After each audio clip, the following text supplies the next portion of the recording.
Hey everyone. It's time for another Exceed tournament match. Today we got Moriatti versus PwnbyPlywood in the Exceed Summer Bash. Moriatti is going to be playing 9, Carmine, Chun-Li, and Plague Knight versus PwnbyPlywood's Gordeau, M. Bison, Beheaded, and Noel in a best-of-3 match. I believe there are bans in this? There might not be bans. I could be making that up. I know that I'm not the hugest fan of bans.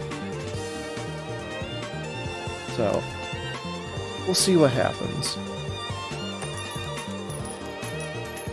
First match is Bison versus Carmine, one that I labbed out very recently. Seems that there might be secret Bison tech in the Carmine. Hard to tell. I was gonna turn down the music a smidge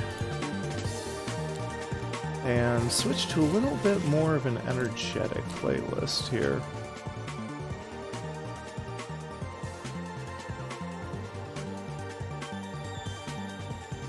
About that one.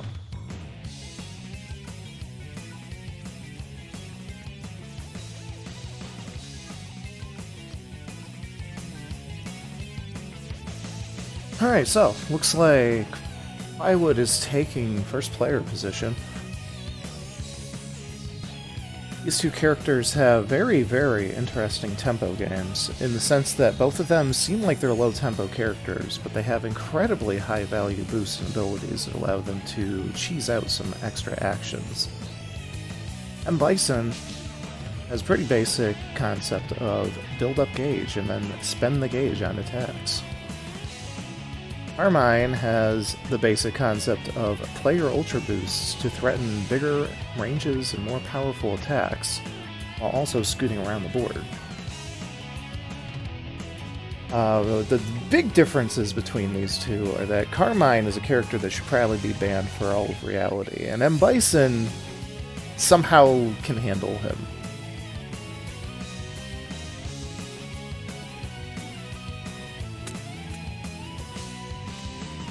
Opening mulligan. I think the most interesting part about Carmine going first is where he places his initial boost. Because all boosts can be placed anywhere on the board, and as long as his attack is within range of the boost, he gains a little bit of an extra range bonus on top of having +2 power. It's not optional to use the boost, but the boost stays in play until either Carmine is stunned or the boost gets used, at which point the boost goes into his gauge.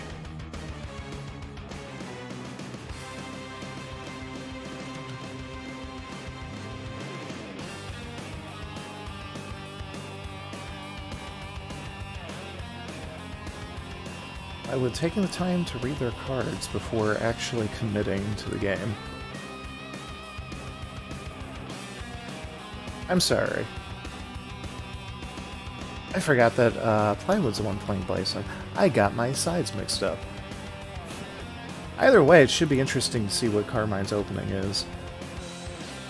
Bison's opening is a little awkward because he doesn't really have options at range 4. Carmine opting to cross out instead of playing a safer defensive option.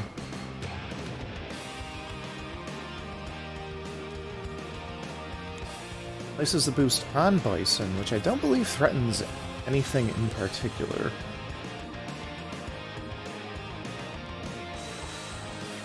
Mostly prevents Bison from being able to get out easier. Seeing Bison Dollar's boost get played, which increases Bison's gauge and hand.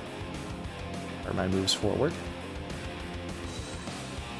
This position threatens pretty much only grasp for Carmine. He could play other options, but then he risks eating a spike to the face. That said, Assault is not a terrible option at this position, but getting that stunned out by a Bison Cross would be devastating.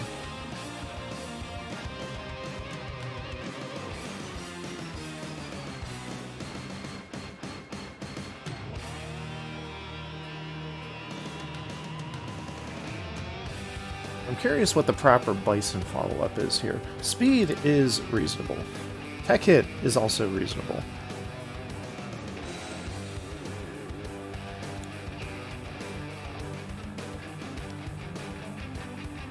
I believe this will be a grasp into probably a focus. Ooh, spin into focus. Even better for Carmine. Carmine advances forward out of the range of focus and claims advantage.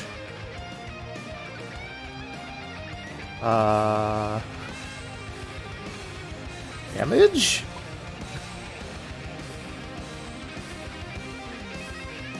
There we are.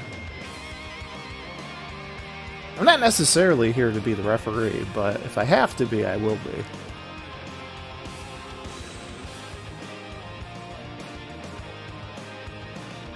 Carmine setting up a Ultra at range 2.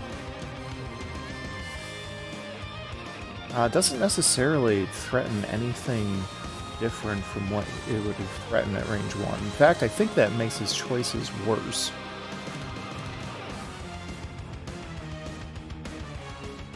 I often see a lot of pools not played at range 1 from Carmine, and I'm not sure that that's ever the correct decision, except for maybe opening positions. thrust from this position here will end up hitting out to here at speed 6. Thrust being, of course, Carmine's disjoint. Being 6 speed means that at this range it is above curve. So if we played it here, played this card here instead of in the space that it's in, Carmine would be able to just throw thrust from there. Maybe this was his plan, to walk backwards so that he can continue threatening thrust without being threatened by Bison. Bison has no real follow-up from this position other than to move in. Bison's only range 4 options being Dive and Psycho Crusher. Psycho Crusher, of course, being hilarious because it's also a range 5 option. People will confuse Double Reverse for being a range 4 option, but that's a hit effect.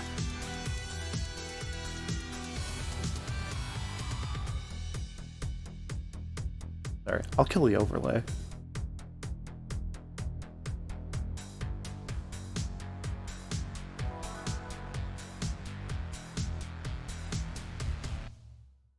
So Bison either needs to throw a boost or, better yet, move in. From this position, I would probably throw Bison Teleport if I had it in hand, just to get behind Carmine. It would force Carmine to have to walk backwards and step on his own Dissolve. Means that it's still not particularly a real threat. Now, granted, Carmine can play Backdash. I'm sorry. Air Dash and get out. Bison wasting time here.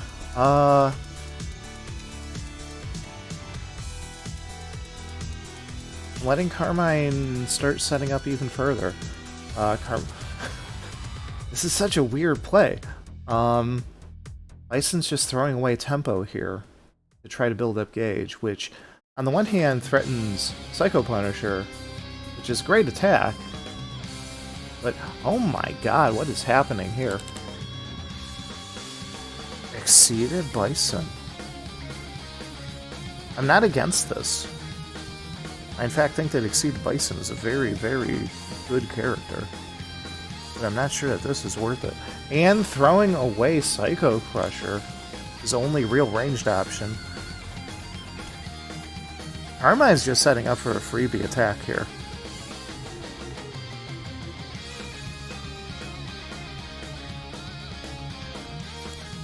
Bison spending... oh no, discarding a card because he keeps overdrawing. We're looking at only 11 cards left in deck, which means that Bison's becoming more and more vulnerable to reading at this point. Dashing in, makes sense. This gives Bison a few live threats. Carmine committing very, very hard to this positioning. Which speaks to me that he has EX Thrust in hand. I don't believe I've seen any thrusts fall. EX Thrust effectively beats all of Bison's options except his EX options. Now, I haven't seen a head stomp yet, and we have drawn through over 2/3 of Bison's deck, so it's very likely that he can just throw a 7 power, 7 speed head stomp at any point.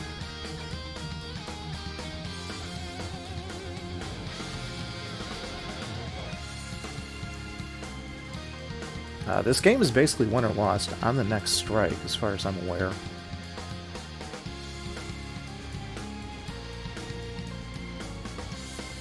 As long as Carmine is holding on to basically anything that's high speed, he should be able to bail out unless Plywood plays the EX attack, which... smoke him if you got him.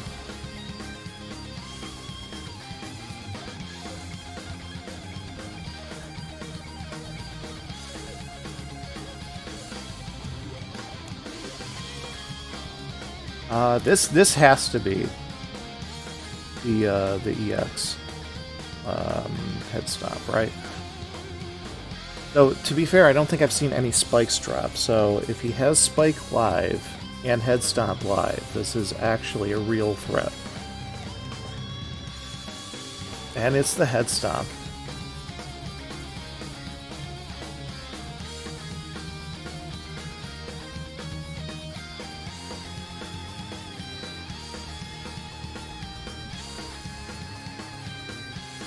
Oops. Apparently I cannot type while the overlay's gone. Did he take the 5? He took the 5, okay. We're looking at 6, 8, 10 power being added. And Bison being sent basically to hell. 1, 2, 3, 4, 5, 6.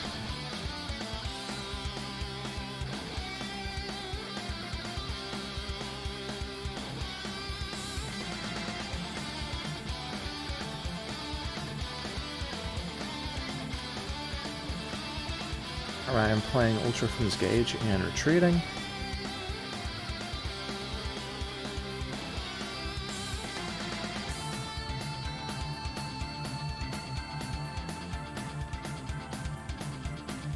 So Bison has some difficult decisions to make right now, given that they basically just tossed the game on that strike.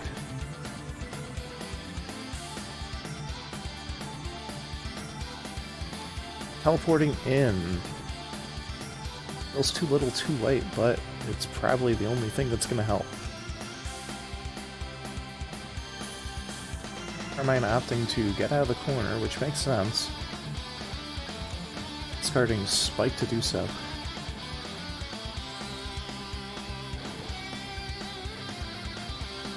Bison's big threats at the moment effectively don't exist. Putting just one card into Gauge to turn on the Psycho Punisher.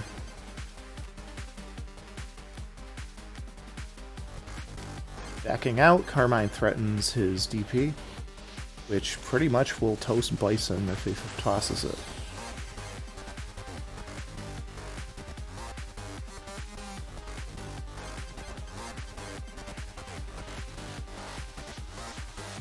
What are we looking at? We're looking at the discard pile, all spread out.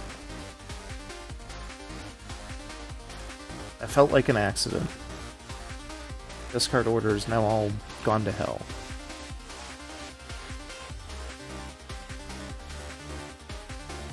Feels like it's Season 4 all over again.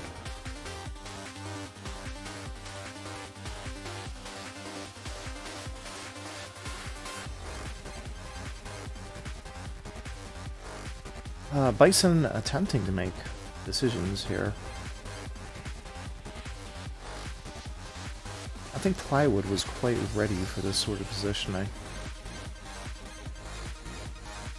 Unfortunately, we have seen many, many, many cards drop, so Bison's options are becoming far and far more limited. Losing a Spike seems like a bit of a mistake. Spike is one of the few things that you can use as leverage into Carmine to beat him. Though, at this point, I don't think we're playing mix-ups anymore. I think Carmine just plays safe.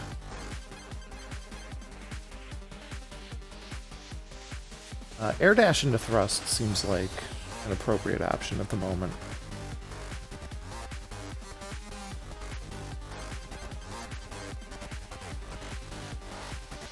If we choose the center of the board for thrust, when we're looking at 7 damage.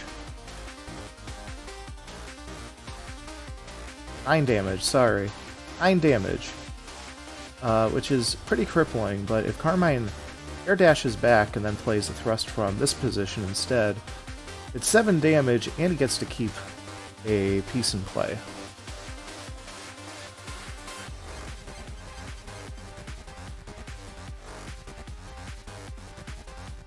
I believe Bison still has a teleport and a run remaining. If Carmine does attempt to escape, he will have options to get back in. Reading. That will crush Carmine's position. I don't really agree with committing this many pools as Carmine. I dislike having more than one in play at a time, because things like this happen.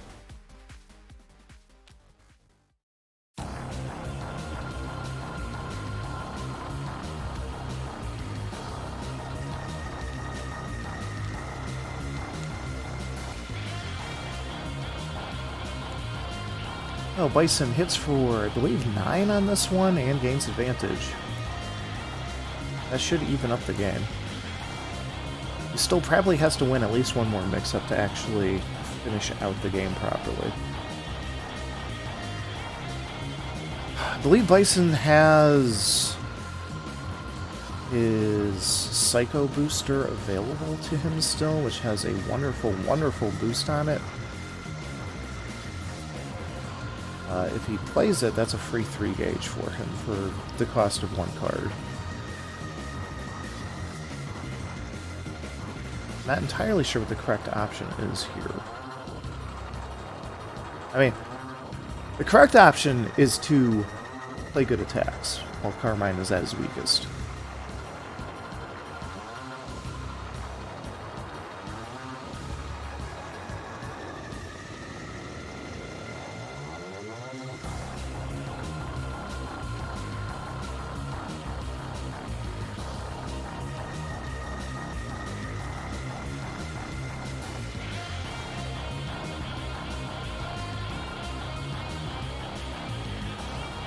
Seems like the decision space for Plywood's a little large at the moment. Question is, how do you do a follow-up here? I'm not 100% tracking what's in each player's discards, but I have been trying to keep an eye on important things. I don't believe I've seen any of his slide kicks drop. I believe that's what that's called.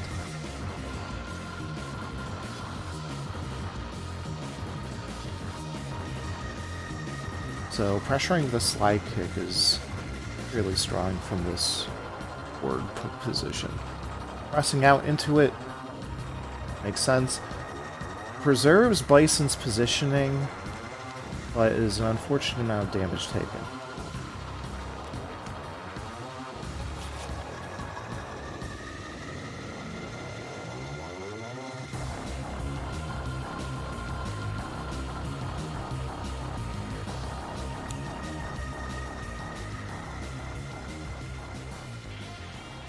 Bison preparing instead of loading his gauge. At this point, I think I would just drop my hand and just dump as much of it into gauge as possible so that I can keep drawing more and more options.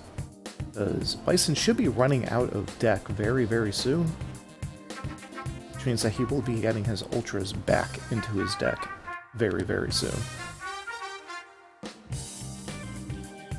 Blocking a 5-power Grasp. Curious what 2 cards Bison drops on this. I suppose if he has his Ultra, that's probably the best option to drop.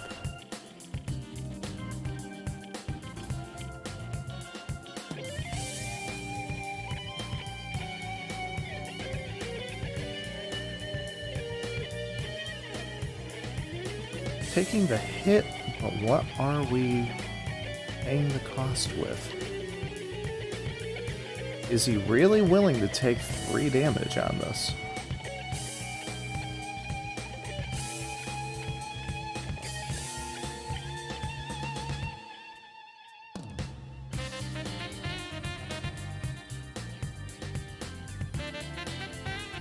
It's, from my point of view, probably correct to only ever take 1 or 0 damage with block. Taking the full 3 at any point in the game isn't really worth it, even if it is just gauge for doing nothing. When you go below 15 life, it becomes more important to take 0. Taking 1 is usually fine because it's just an odd number. Spending an extra force for an extra life point isn't particularly worth it. 1 force for 2 life is pretty much a 2-for-1 exchange in terms of actual value.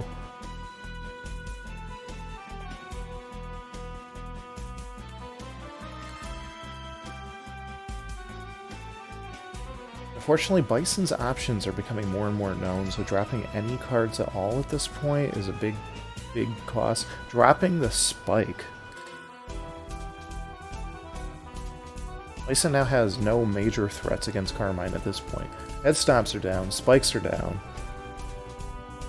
Range 4 options, I'm pretty sure, are all down as well. Both Psycho Punishers, both Dives, both Psycho Crushers.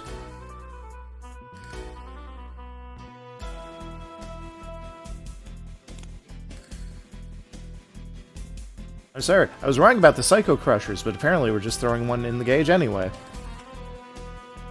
Bison really now has no range 4 threats.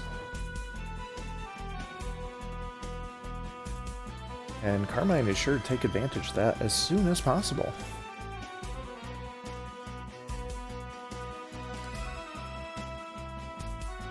Are we going to see another prepare action? I believe if Bison prepares at this point, the game is virtually over. Reshuffling. I don't believe that was a necessary action to take, but it is one that will help get Bison's options online in order to actually bring this game to a close.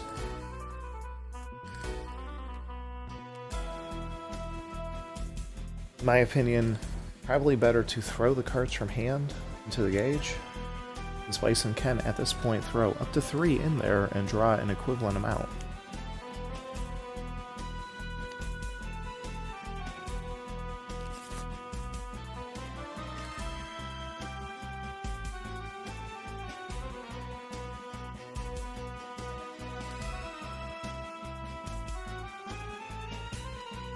Bison runs in. Carmine in a bit of a pickle. This wonderful card with a wonderful name is stun immune, but will not hit from this range unless Carmine can put another Dissolve into play.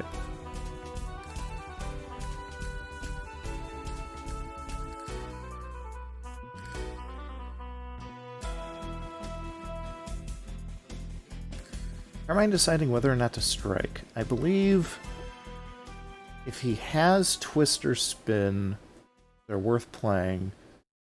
I don't believe he has another Spin. And Twist carries some inherent risk if Bison pulls out a Focus. Or if Bison pulls out his Ignore Armor option, which, let's see here. Can't even find the darn thing. Somersault Skull Diver. It doesn't necessarily stun out the attack, but the X Somersault Skull Diver will destroy Twist and probably destroy Carmine.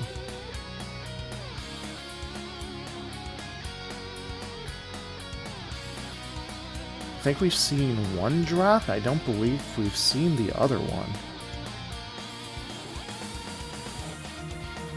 Also, guest appearance by Charlie Nash. Brief moments before he's shot and thrown off a cliff into a waterfall.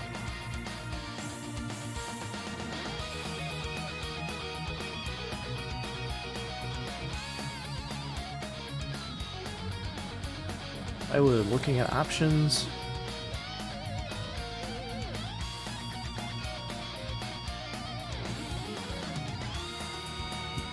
Moriatti rapidly pinging his wonderful, wonderful card.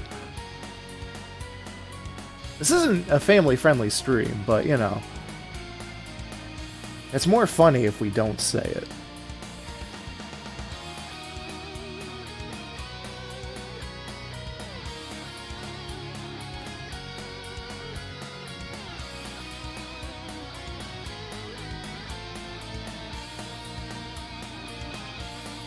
So, correct play for Bison here is to lose as little as possible to, what was it? Half Rust. Pulverize, sorry. What the heck was I calling this before? Twist? That's the Ultra, isn't it? I can't keep track of these things. What do you think I am? A commentator? That's silly. Giving that is pretty solid value here, but automatically loses to Somersault Skulldiver, regardless.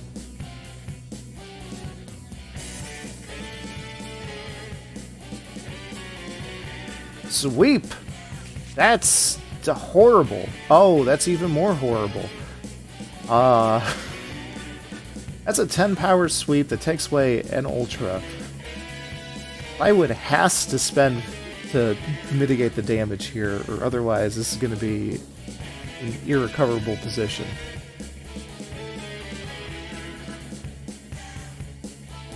So we're looking at 10 damage. 2 is being mitigated. We're going to need to see 4 of these cards drop.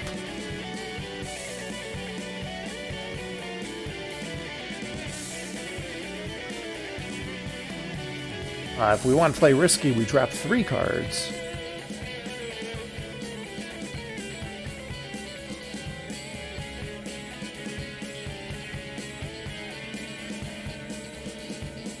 I believe the best options here are an Ultra, if it's available.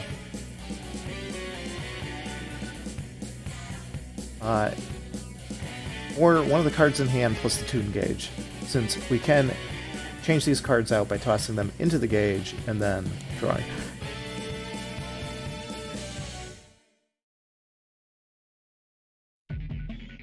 Alright, 2 damage taken, and pretty much exactly what I thought was going to happen, happened. I'm gonna ask Moriatti to clean up his gauge area.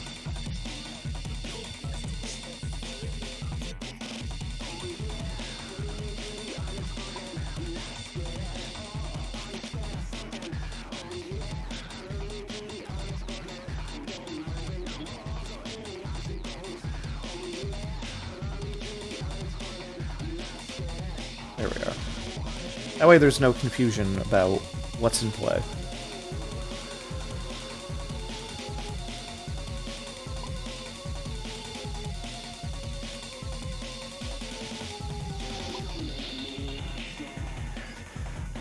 Somersault Skulldiver into Pulverize. Unfortunately, it's not the EX, which means that Bison's getting the heck out of here.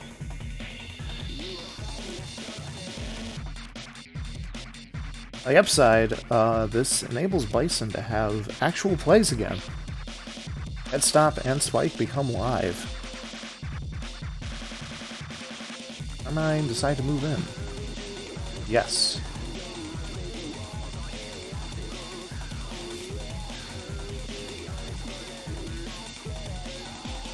I should threaten his other grasp, which I believe exists, and honestly, it just threatens this attack. This attack's fine.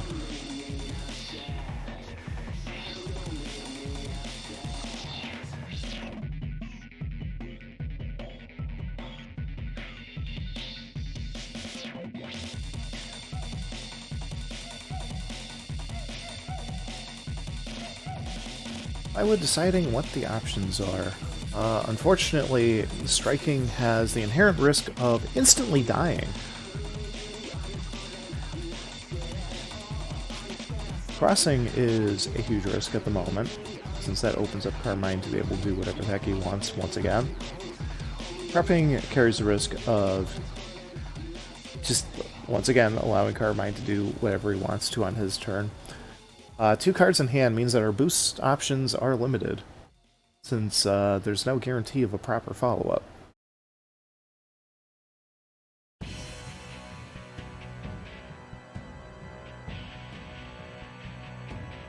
If I were in Bison's position, I think the correct option would be a Hail Mary dive to try to bait Carmine into playing his Ultra and hopefully avoiding both the Ultra and whatever Carmine plays, since Carmine's mostly a slow dude. The unfortunate thing is that Carmine's telegraphing Grasp. As it turns out, Grasp is scary.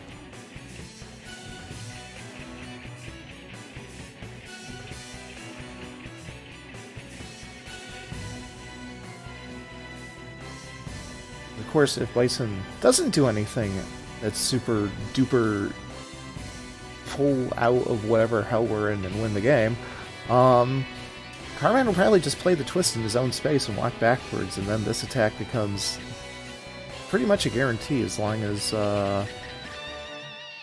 Bison chooses not to do anything else. What's he gonna do? Cross out?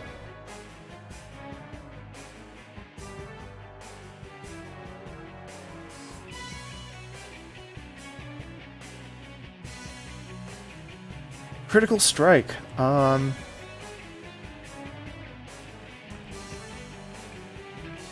only read here is dive. Dive's the only thing that I feel makes sense to play.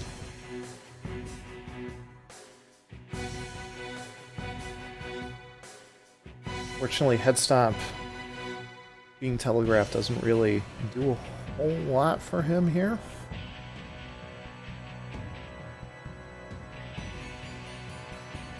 His other attacks don't really carry enough weight to them to actually make Carmine worried.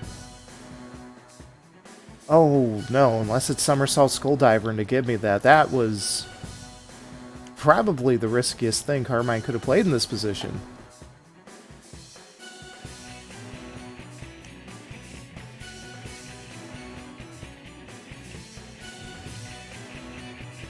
Bison advances, and Carmine will have to be pushed.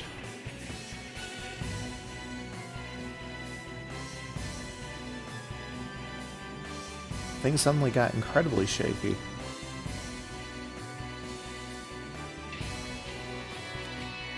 Ryan playing the good option, but opens himself up to being grasped.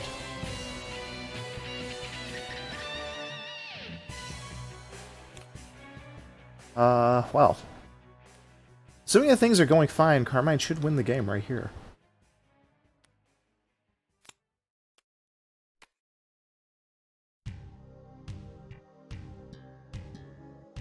Blood Spike is not a boost I use often, but it is a boost that is often game-winning, and much like it is here. That combo is a 7 damage combo for lethal.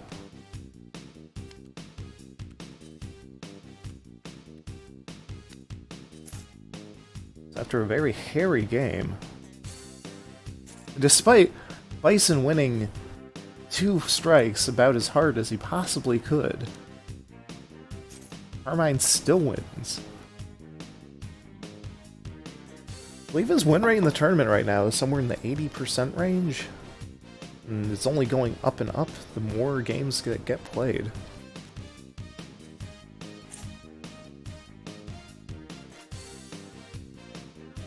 At this point, Moriatti cannot play Carmine again, but will have his choice of his other 3 characters. PwnbyPlywood plays a reasonable enough Bison that I believe that they will probably play Bison again, though looking at the team that's presented, I'm curious if that's the correct choice. Moriatti's brought Chun-Li and Nine, who are both slow-going characters that, as long as they're denied what they want, they tend to fall apart, but otherwise have very, very strong and very, very reliable games. Like Knight, on the other hand, is a super-duper aggressive character with a lot of big stats. Not only does he have a lot of big stats, but he can also throw a lot of mechanics onto those stats.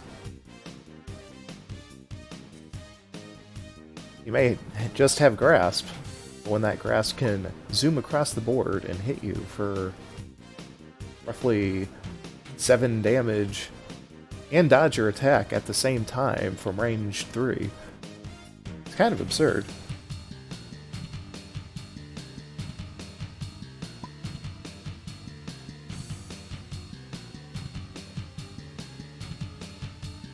I'll take a short break while waiting for the players to return for Game 2.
Alright, game 2 of the set. Let's go. Looking at Plague Knight being represented by Bomberman versus The Beheaded from wonderful indie game Dead Cells, a game that I can never ever recommend to anyone because I hate it. It's just not good.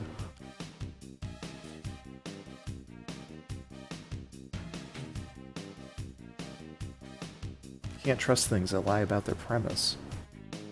Is it roguelike? Sure. Is it Metroidvania? No. No. No. No. If you want that, you want a roguelike Metroidvania, you can just pick the other Season 4 guest character, a robot named Flight. It's a wonderful, darling indie game, plays just like Super Metroid, but within an hour.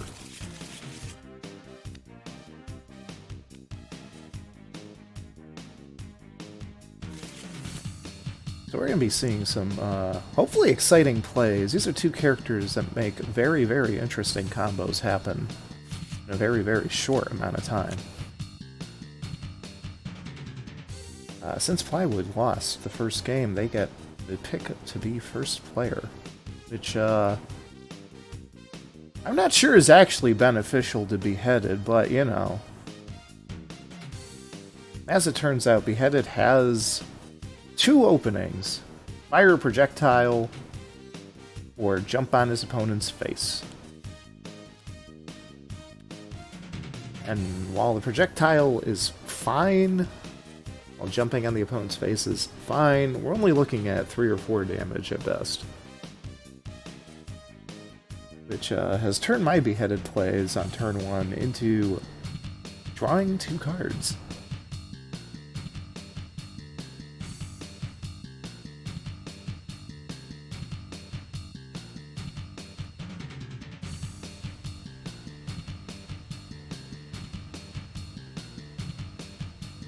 So I'm curious what Plywood is mulliganing for. Plague mulligans for whatever the heck he wants to. He can pretty much make any hand work. Beheaded has very interesting jank that happens depending on what kind of hand he draws. At least one of his cards is not very usable at the start of the game, and that would be the Assault Shield. Doesn't have a whole lot of defenses, and the boost is a little wacky. And of course we see the opening prepare because of what else is he gonna do? This pressures Plague into having to do something, since preparing kind of a weak action when you have 6 cards in hand. Playing Tonic this early is actually an interesting threat. Plague's main threat from this position would be his long pitch, which will do 7 damage if he tosses it right now. He's got the EX, and it's a pretty hype play. Unless we're looking at EX dive attack. Oh.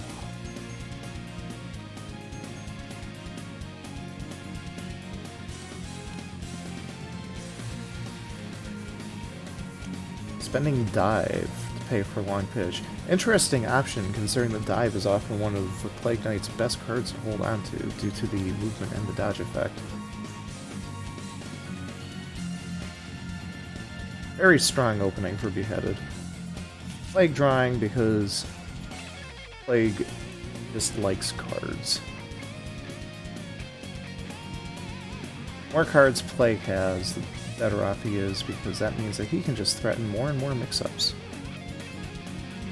Perfect Pitch is a wonderful range 2 tool that's above curve, and does pretty significant damage with its hit effect. And Staff of Surging, if the opponent decides to get close, is always going to be a mix-up tool. Looking at EX Cross into regular Cross. Interesting. Telegraphing that Beheaded has a projectile in his hand.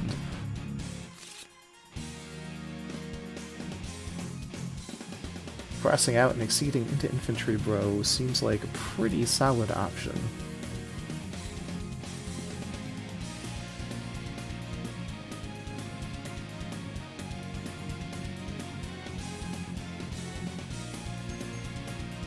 Another EX. Is this just going to be the deck of EXs? This pretty much reads as EX Assault, which feels a little funky on the offense, but still a fairly reasonable option. EX Spike is also a decent option. This is why we don't play EX Assault on offense, because it's very easy to just pull a sweep into it.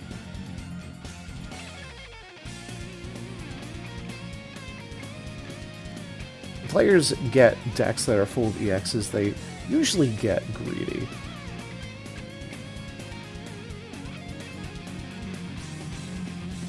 He had choosing what option he wants to gain.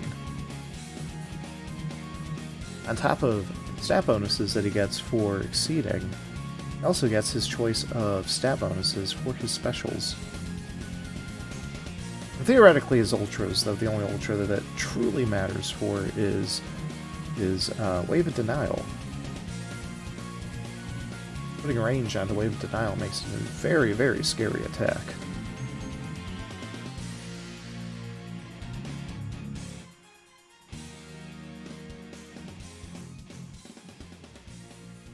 Usually a decision here for players is to immediately pull out Brutality.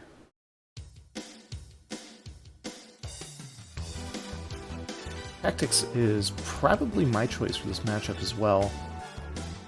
Though I haven't seen any Assault Shields fall down yet, so perhaps Survival would have been a reasonable option. Zerm Supernus dropping.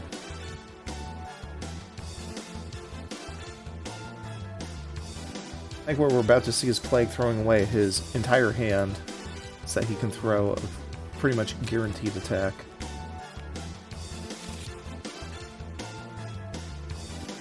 Interesting that he holds onto 2 cards instead of just 1.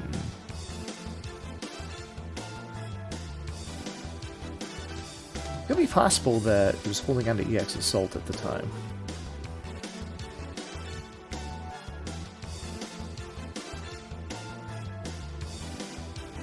Now, the read here would be probably Chain Reaction, since it is 7 speed and it does allow him to draw back up his hand. Other read is probably Staff of Surging, which does similar. Very difficult for Beheaded to counter at this point. 8 speed, 4 power, with Ignore Guard. I think beats literally everything that the Beheaded can throw out at this point, even with the speed bonus. You'd have to be looking at something like EX Grasp.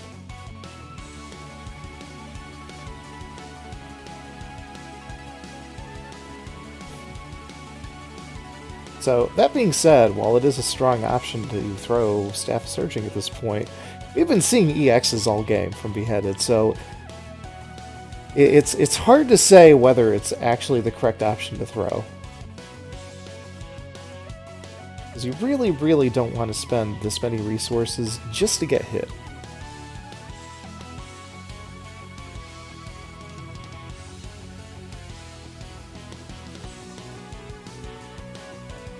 Let's see if the EX Grasp drops. I kind of hype for that if it does happen. We're seeing just the normal Grasp, which is not going to do a whole lot. We're looking at 2 damage. And this is a 8 power sweep with advantage.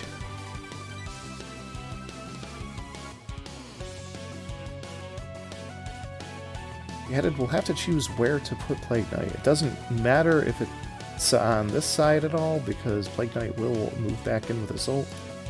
Husk him in the corner, of course, being a solid choice.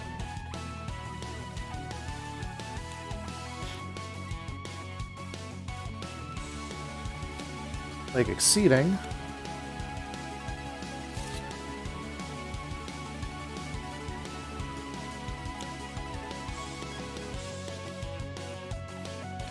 And immediately playing probably a Focus. Focus with Chain Reaction does put the hand back up to 5 cards. Probably going to see the Cross into this? No, we're seeing a Focus into this.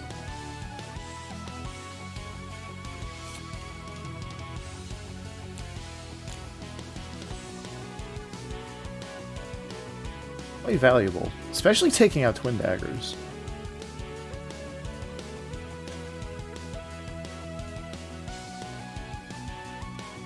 Headed kind of doing things out of order there, literally backwards. But fairly certain they were going to take Brutality regardless of what they drew. Like drawing up.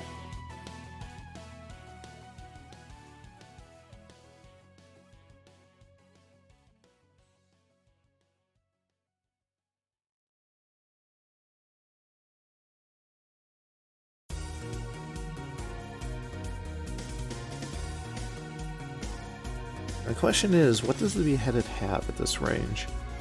We've seen focuses and sweeps drop.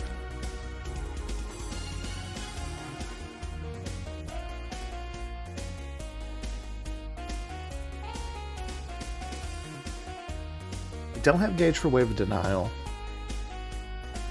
Might be a reasonable time to throw a boost down.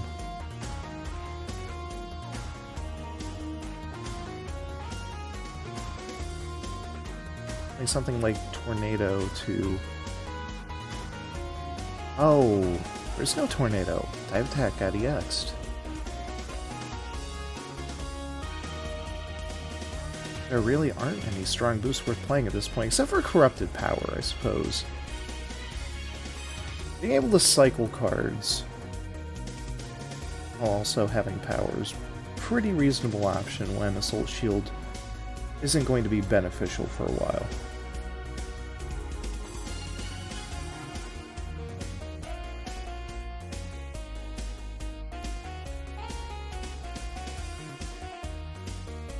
Beheaded is going to strike here. I believe Cross is the only reasonable play.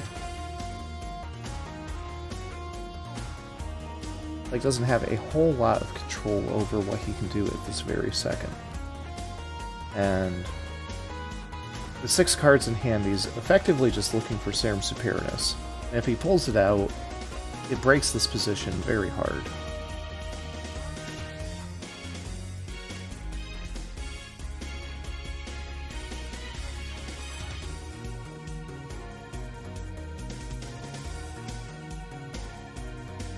So at this point, if I were playing Beheaded, I believe the correct option is just play Cross if I have it.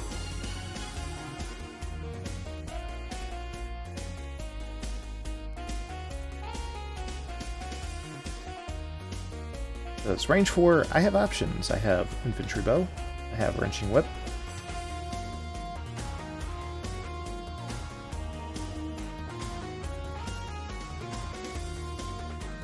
and we're looking at 17 cards in deck. If I don't have the Cross in hand, what do I do? I don't prepare, I can tell you that much. Probably change out the hand.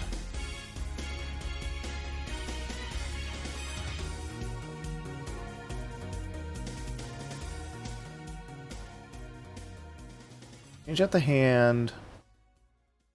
Parry, Serum Superiorness.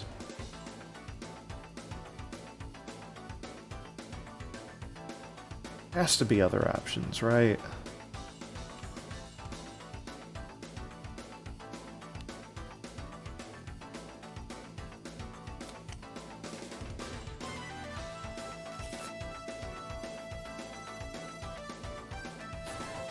Like, taking center board is probably smart. He doesn't have his crosses up, but Beheaded does.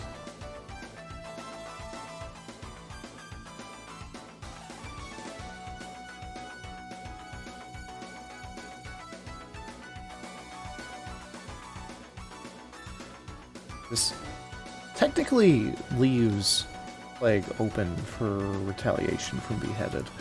Though, I suppose the question is, what does Beheaded have? There's no assaults left.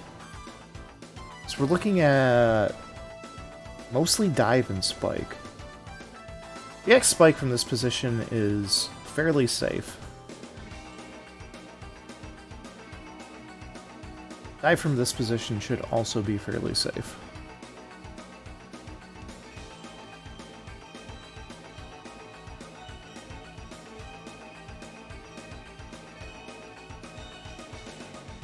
The X dive doesn't matter about long pitch because long pitch is already gone, isn't it?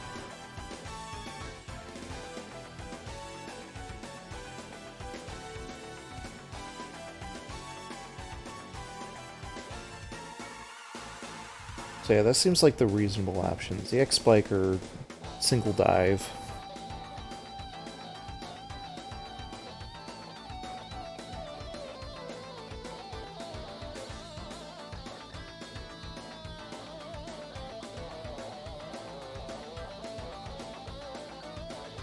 Unfortunately, don't think there's any way to double down on the current position with a boost. I believe the only boost that could be playable here is Wolf Trap. Wrenching Whip. Reasonable. Tossing out the Berserker's Brew to block the damage.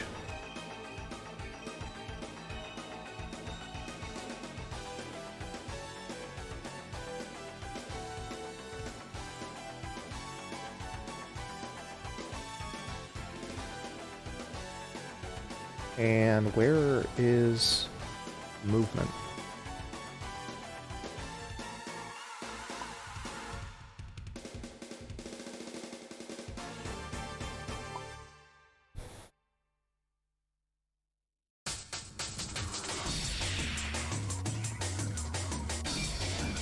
I'm not a big fan of players putting their cards into gauge before finishing resolving their cards.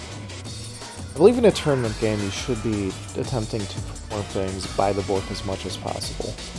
That way there's very little confusion about what's happening.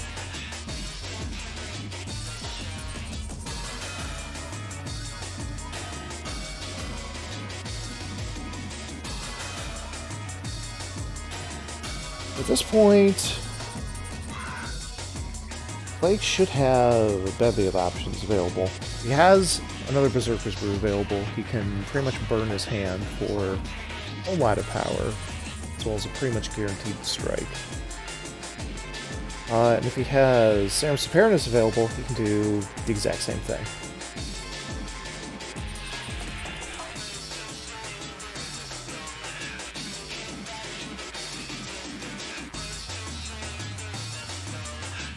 And we're looking at another block into Infantry Bow. That's 6 power.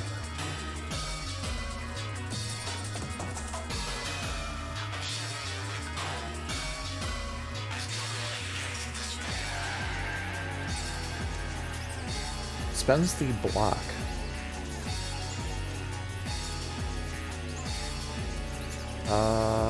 And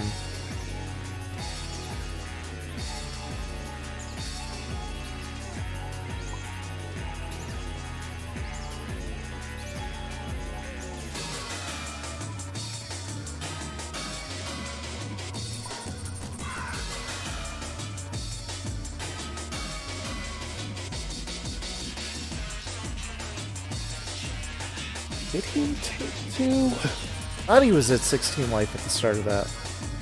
I could be wrong.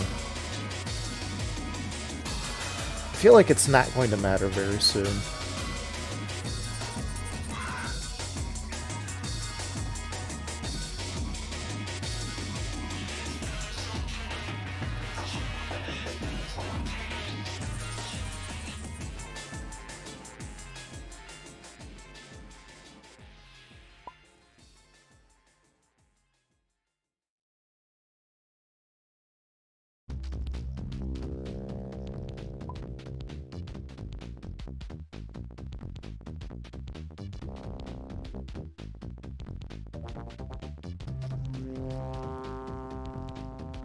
So, what's the play here? Is it Grasp? It feels like Grasp.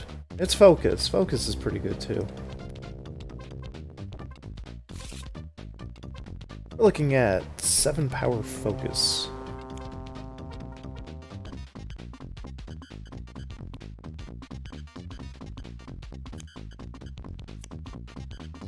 Seven power, 2 cards, random discard.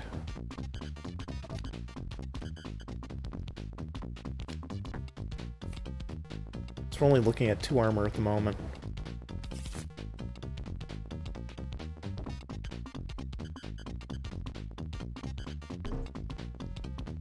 Upside, I don't think Beheaded really needs his gauge right now.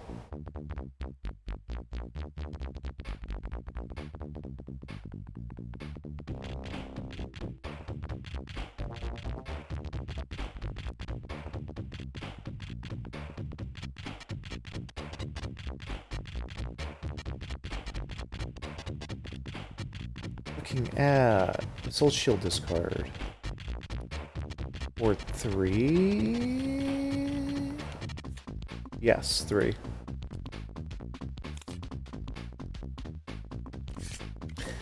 I don't think the survival is worth exceeding for. I've seen at least one Soul Shield drop.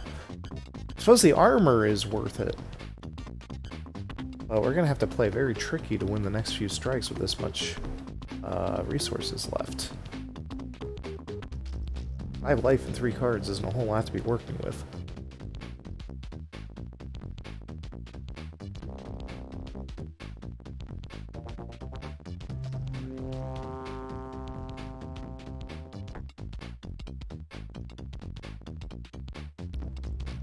Players checking discards.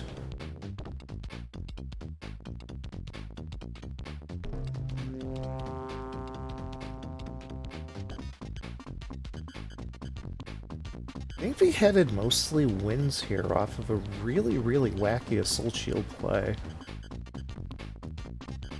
We're getting Giant's Killer out for the +4 power.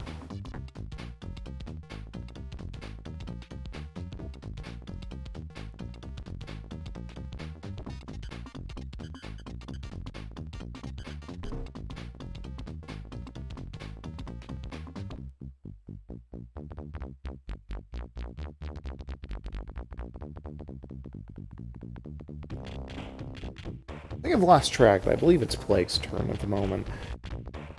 Curious what's going through his head. At 5 life, it's pretty easy to close out the game. Question is, with what? There should still be a Serum Superiorness in the deck.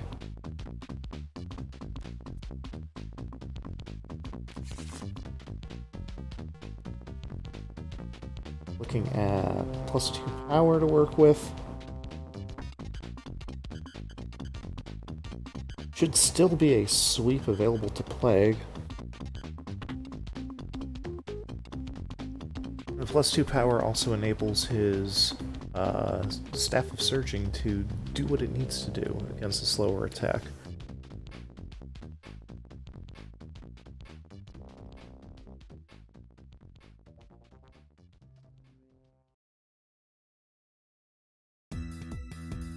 Now, if Plague is thinking right, he's going to let Beheaded take the attack. The goal here is to pass turn so that Plague doesn't have to risk eating a knives to the face. Because trading here and then taking 7 immediately afterwards would be pretty crushing and potentially game-ending.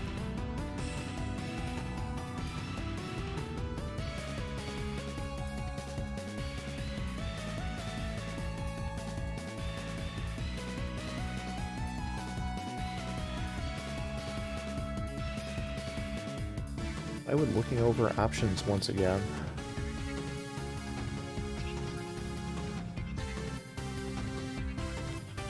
Why for a reading? That's a pretty good reading. Looking at 5 power and pushing Plague back.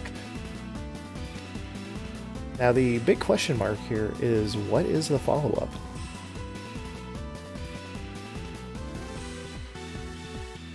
Fortunately, we've traded out Gauge.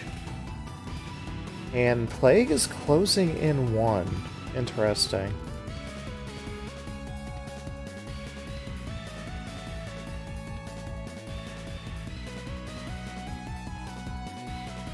Unsure as to why. Beheaded had no real threats at the range that they were at. I believe there's one bow left and maybe a dive?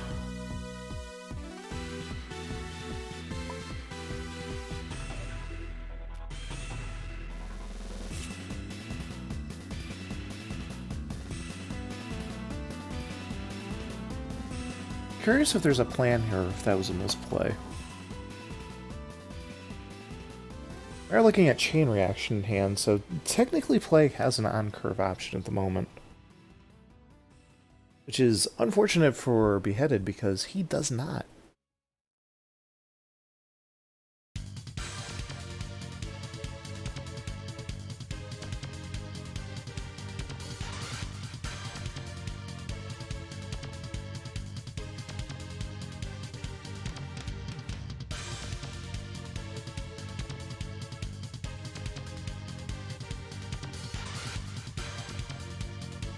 I believe the correct option for Beheaded here, if they haven't reshuffled yet, is to probably reshuffle.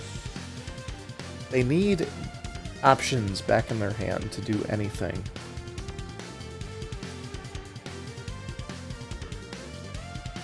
If they have a block left in their deck, it might be worth fishing for even at the risk of a spike in hand.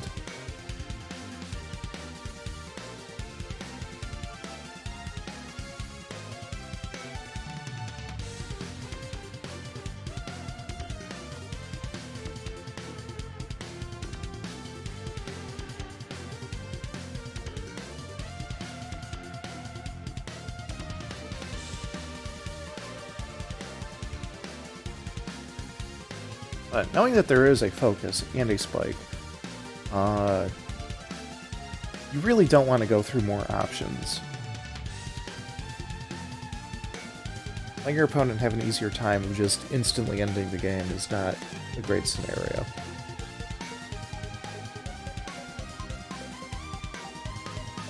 Fortunately, basically all of the important Beheaded boosts that can help diffuse this current situation are gone. We don't have range. We don't have speed and movement. Wolf Trap doesn't help us. And power boosts aren't really going to do a whole lot from this position. Throwing away a normal so that we can have speed is pretty important.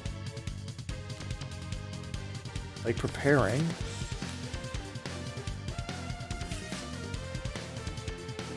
Really hoping for the reshuffle from Beheaded. I don't believe that there's any better time in the game to do so. I think if we see a prepare here, it's probably going to be the end of the game. On-curve Serum's Preparedness, pretty sure beats literally all of Beheaded's options. Only hope that point is to block or have the other cross that might be in the deck.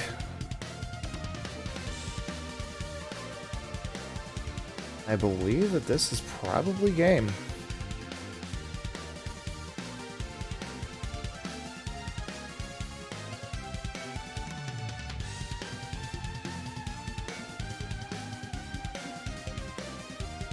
Let's see if Supernus drops.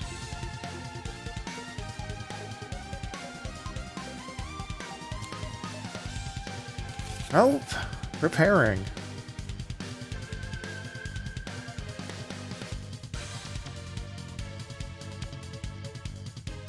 I don't think it's worth preparing from this position. You have to discard a card. You may as well just change cards and trade it out for a even better selection of options.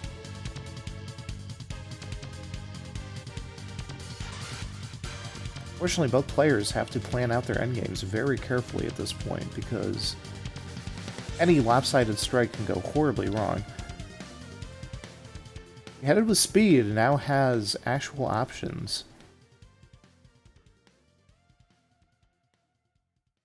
Of course, the main option here is to either draw cards or reshuffle that deck. Striking at this point may be a mistake, given that I believe Beheaded does not have any other advantage options remaining. Which means that we can just take a losing strike, and then follow that up with a game winner. And that might be what we're seeing here. We're seeing a 3-power Assault Shield walk in.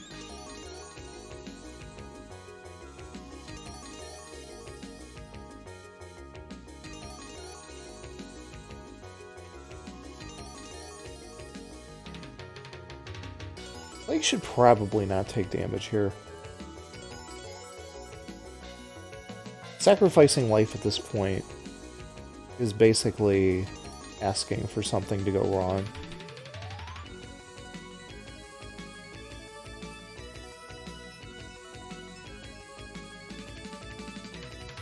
Interesting that we play block here, though, instead of, say, focus.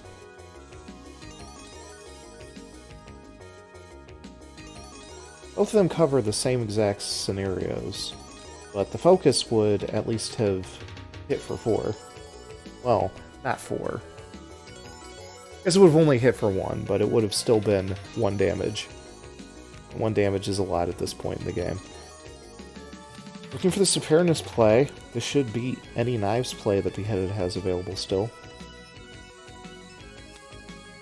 We're looking at a dodge effect at probably 7 speed.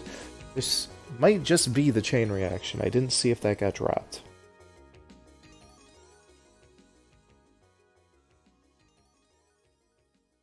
Fast chain reaction would cover pretty much everything that we needed to.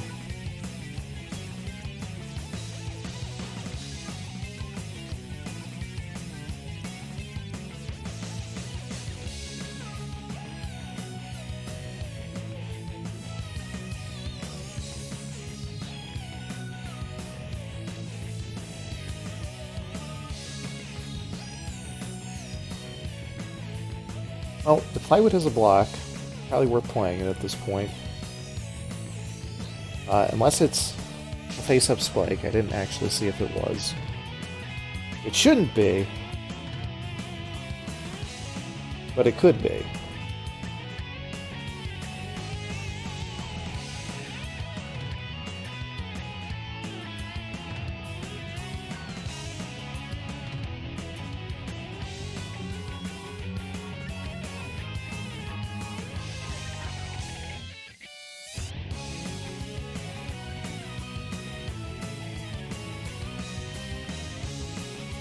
Unfortunately, I don't think looking at card options is going to matter at this point. The only thing that we're really looking for here is to not die. And the only way we're going to not die is by having armor.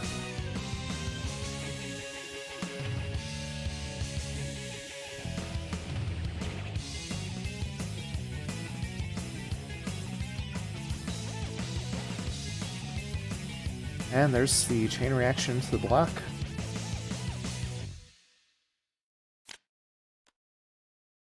Only 6 power, which means that spending the wave is probably the correct option here.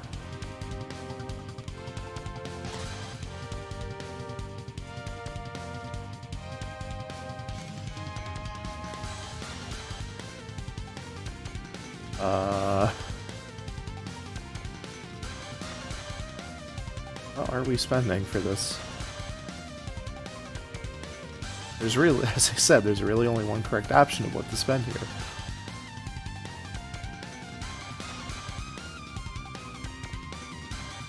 Spend the wave. No, you want to.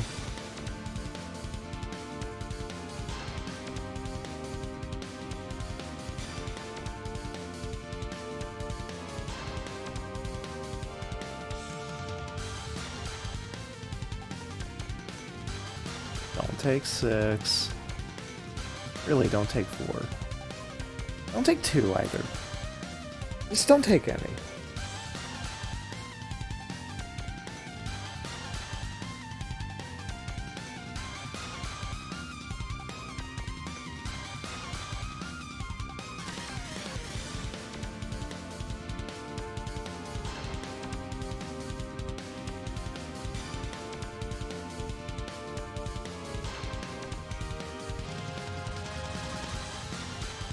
I'm gonna be honest, I don't know what the players are doing at the moment. This feels like a scenario that should resolve itself fairly quickly.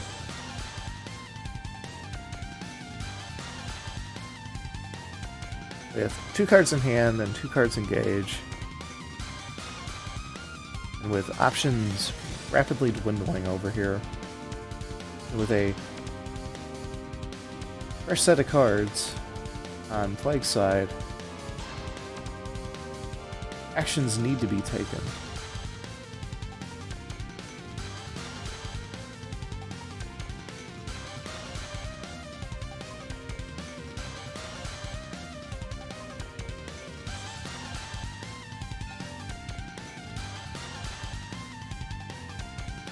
And so the wave is spent.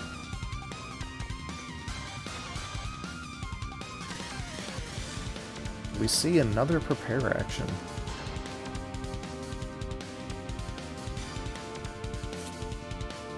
Well, if this doesn't feel like EX Assault, I don't know what does.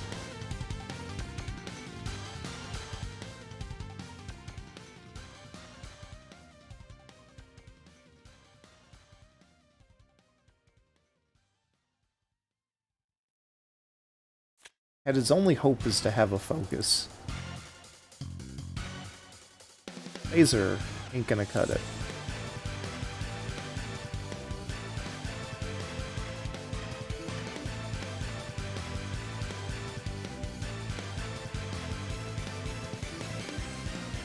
We're going to have to invalidate that. And a wrenching whip.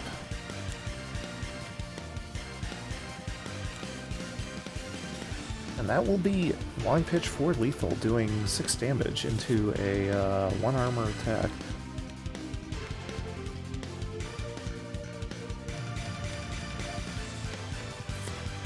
Well, with that, that's going to be the end of our set today, with Moriatti winning 2-0.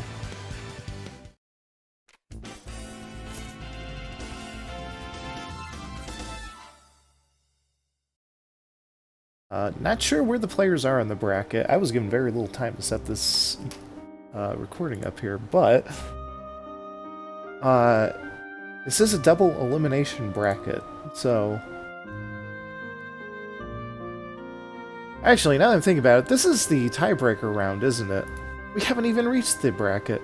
So, in this case, Plywood is eliminated from the tournament. Moriatti will hopefully go on to top 8. There are an odd number of players in the tiebreaker compared to number of slots available. So we'll see how that resolves in the near future. But, given that all things go well here, Moriatti will be in the top 8 for the tournament. Hopefully we'll get to see some more Carmine play later on. So with that, everyone, that's going to be it for tonight. Thanks for joining. Bye-bye.